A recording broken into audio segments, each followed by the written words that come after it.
With limited funding, continuous system reorganization, and infrastructure constraints, Kenya faces unique hurdles to improving its educational system. Imagine Pauline. Pauline is fortunate enough to be able to attend school while her younger siblings take care of the home.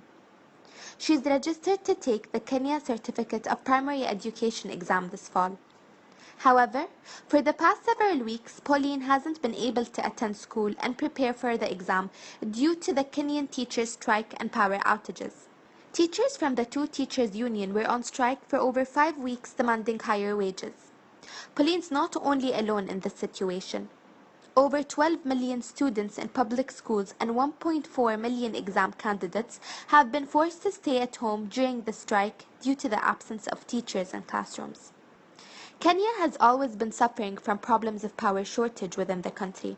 Those problems affect not only electricity and internet connections, but also create educational problems for students. Kenya and many other cities faced a major power blackout recently on January the 16th. This was due to a system disruption on a transmission line that was connecting the capital to the west cities. This blackout lasted for more than 3 hours.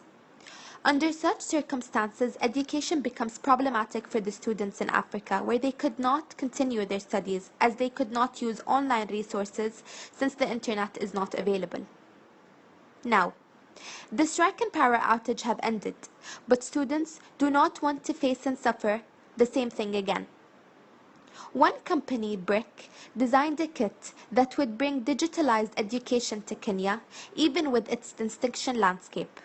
The KioKit provides a mobile Wi-Fi device, 40 durable tablets, and a wireless charging station, all packed into a suitcase to classrooms and schools, so that students would have access to online textbook and electronic learning games. The KioKit is monumental for advancing primary and secondary education in Kenya. At present, technology implementation in schools is perceived as time inefficient, and many teachers fear that technology skills are both difficult to learn and lead to student negligence in other areas of study. On top of this, infrastructure for internet and electricity usage in Kenya is relatively poor, with less than 9% of the Kenyan population having access to the internet and only 15% of primary schools having access to electricity. The KioKit navigates these problems in order to bring the internet directly to students. The tablets are nearly impossible to break, which diminishes repair or replacement costs to schools. The tablets are also theft-proof with a custom firmware version that will not function outside of the kit's Wi-Fi footprint. Integrating KioKits and online learning into Kenyan schools will not only improve education, but it will also contribute significantly to gender, health, and educational equality between students. Students who come from families who are unable to pay for privatized education will finally have the same tools to learn as students who come from wealthier families. Information about health and wellness can be more readily accessed, and women will have a means for education, thus helping Kenya develop increasingly quickly. And now we'll analyze the technology using the Dillon and Macklin model. This model analyzes the success of information system as it describes the relationship between 6 dimensions of IS success. The first dimension we'll be talking about is information quality. It refers to the quality of the information that the system is able to store, deliver, or produce. One of the many problems that Kenya and other developing countries face is lack of up-to-date distributable resources in schools. The problem is that Kenya faces frequent power outage and unstable internet, which can prevent using digital textbooks. However, the KioKit tablet provides the perfect solution. It allows the user to insert 3G data-enabled SIM card and broadcast a strong Wi-Fi signal to share with the other Kio tablets, and having a cloud management platform that keeps users updated with the latest relevant curriculum. As a result, students are equipped with many questions, stories, and spelling games, and even more to help learning. The KioKit delivers high quality and relevant information to students, and without it, they cannot access such information. There are 3 critical development activities for the tablet: learn, grow, and play. The learn section in the KioKit contains content provided by BRCK Global Network of partners who deliver engaging and interactive learning. The play section contains educational games that are designed to make learning more fun. As for the grow section, students find lessons that are beyond curriculum, such as life skills and story books. The tablets will come with color-coded headphones for the kids to enable them to take full advantage of the video content without the classroom turning into chaos from the sound of each individual tablet.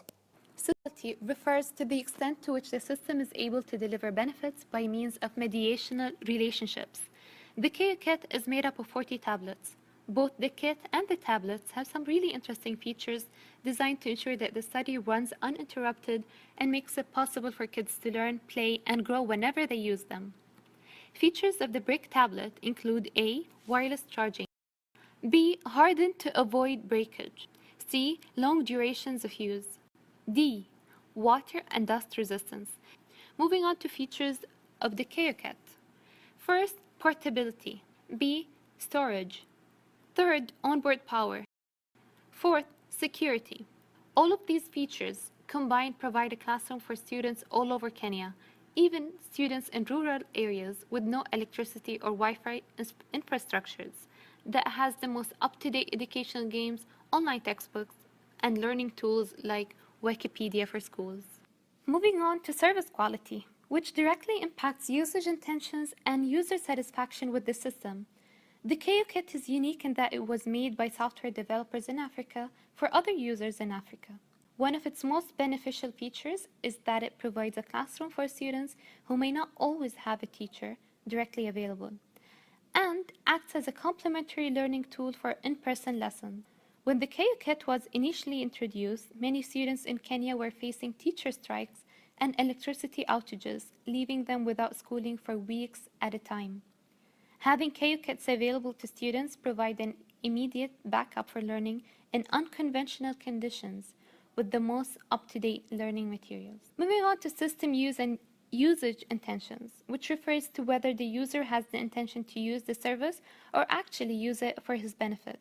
More than 400 schools use digital education in Kenya, so they might be willing to use the KIT system too, since it solves many of the problems of other digital education devices cause. User satisfaction is the extent to which a user is pleased with the information system and is posited to be directly affected by system use. KioKits give children in Kenya the ability to have the most up-to-date educational information at their fingertips, which in turn provides the opportunity for teachers to teach more effectively, reduce the education gap between private and public education, and give students of all genders and socioeconomic backgrounds equal learning experiences. While reception of the KioKit for primary and secondary schools in Kenya is overwhelmingly positive, their cost is a note of contention for some. Each kit costs $5,000 US, which is more than almost any school can afford to pay at once. While Chase Bank Kenya recently agreed to lend money to multiple schools in order to purchase the kits, the cost of the KioKit is still too great for many schools and families in Kenya. That said, purchasing KioKits will require not only teacher and parent support, but community backing. Net system benefits refer to the system's ability to deliver value to its users or to the underlying organization. The KioKit benefits the users of educational devices in Africa as it answers many of the problems that digital education products in poor countries currently have, such as being easily broken, having limited charging capabilities, and having internet connectivity issues. Other benefits KioKits provide include teachers getting better access to teaching materials, students get access to interactive learning tools and constantly updated materials via the cloud, and schools have access to cheaper digital education resources. In the end, all stakeholders receive benefits from the system, from students to teachers to the company at BRCK. In general, KioKit and the BRCK company have made immense strides in creating an opportunity for digital education in Kenya, and the kits have had an immensely positive impact. In the future, BRCK can continue to improve KioKits by creating community outreach efforts to help support their cost, continually finding more creative solutions for charging and power considering Kenya's infrastructure, and implementing a technology usage training program for teachers using KioKits so they can better navigate digital education in a physical classroom. By continuing to find creative price, electricity, and technology readiness solutions, BRCK can bring educational equality to students across Kenya and promote countrywide digitalization. Some of the limitations of using a KioKit are that the tablet has to be connected to the BRCK server so the student cannot take the tablets home. Also, if the server happens to go down, the users will be prevented from using wireless access, charging the tablets, and updating and installing new educational materials. Furthermore, the price of a KioKit at $5,000 is extremely high, and not all schools have access to these funds. With the KioKit, Pauline is able to prepare for the Kenya Certificate of Primary Education exam, even when her school loses power. Studying becomes an engaging activity and is no longer a chore. She feels confident that she'll perform well on the exam and become one step closer to becoming a neurosurgeon.